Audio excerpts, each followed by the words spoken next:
Morning, sir. I'd like to bring you an opportunity that I'd like for the company to go after. This is the NSPRA website redesign.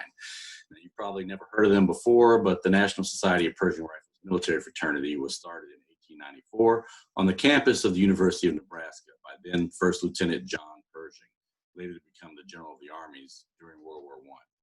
And with a focus on leadership development through the creation and maintenance of a precision drill team, and the goal of fostering a spirit of brotherhood amongst men in the military, this military collegiate fraternal organization, also known as the PRs, has had many challenges through the years, but is still creating young men and recently, since the early 90s, young women of distinction.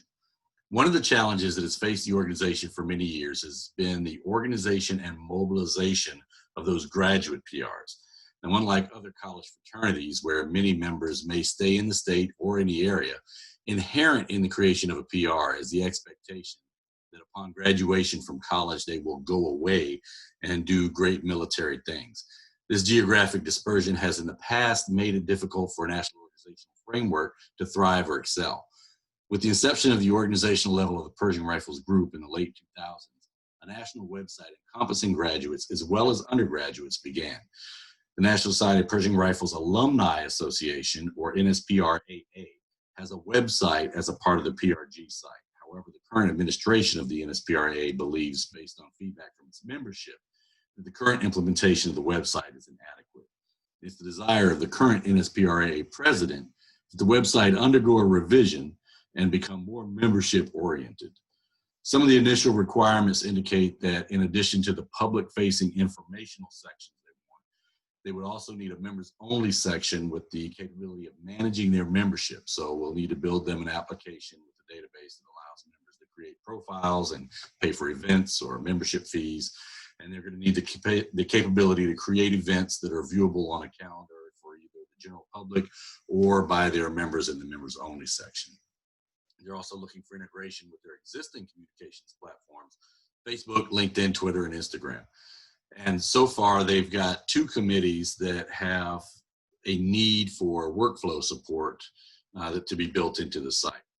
The brand and vendor management team will need to be able to facilitate vendors that are requesting approval as licensed vendors, facilitate their team in processing and issuing licenses, and then tracking and maintaining these licenses.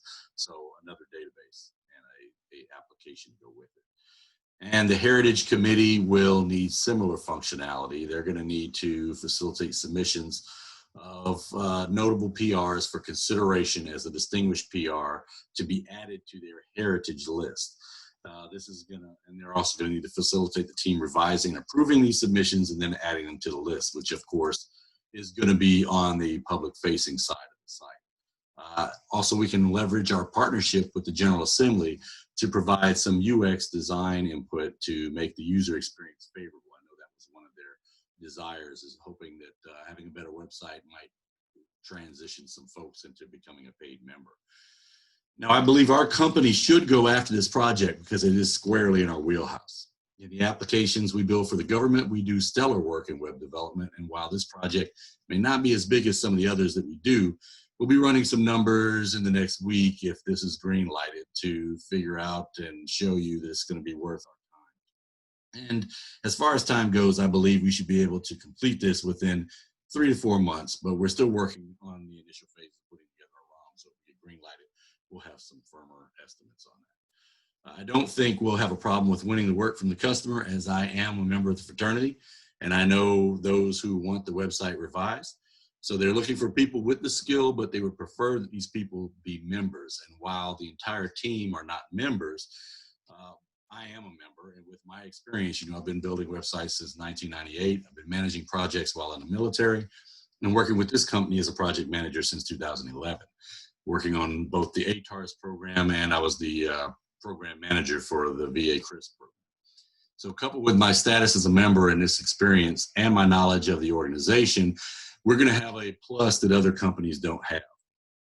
So I'll be standing by for the green light before we do any further work towards this project. And I want to thank you for this time. And I think I will be followed by Cindy. So Cindy, over to you.